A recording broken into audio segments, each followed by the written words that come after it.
One of the things I think is interesting as we approach the 50th anniversary of the lunar landing is that we've forgotten that at one point there was a man on the moon. And I think this film will reignite our awareness of that, but I'm wondering what it does for you when that man on the moon was your father. Well, I think we are anxious to see that reignited, because I think we've, to some extent, we've lost our way on space exploration, and I see us getting traction finally to restore that. And I don't think anyone would have predicted it would have taken 50 years to do it, but it's nice to see it coming together. It does feel like there's a groundswell of interest coming back, to people talking about going back to the moon and making very specific plans to start to do that. And so if this film can add to that, in any little bit, I think that will be great.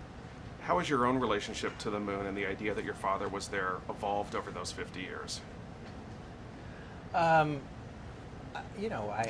a hard one, yeah. I think, I look up at the moon and I wink. I wink every day, and just as a way to connect with Dad.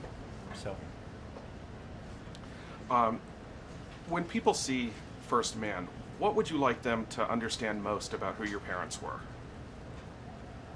that we were just an ordinary American family, that we had ordinary family problems, and we were put into some very extraordinary circumstances. I think that it's somewhat in the movie.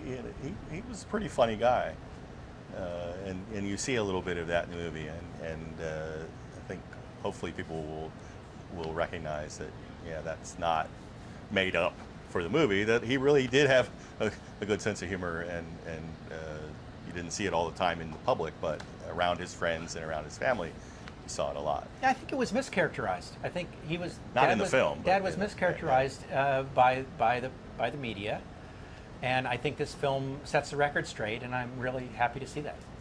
When you see the way space travel is depicted, how does that influence how you, now that there's something visceral to attach yourselves to, how does that alter your perception about what Neil Armstrong went through to get to the moon, and other astronauts as well for their space travel? Yeah, it definitely. You definitely realize that as a kid, when I thought I'm not worried about anything that could go wrong, they'll fix it. You realize that that's really not the case. That there could have been stuff happen that they wouldn't have been able to fix.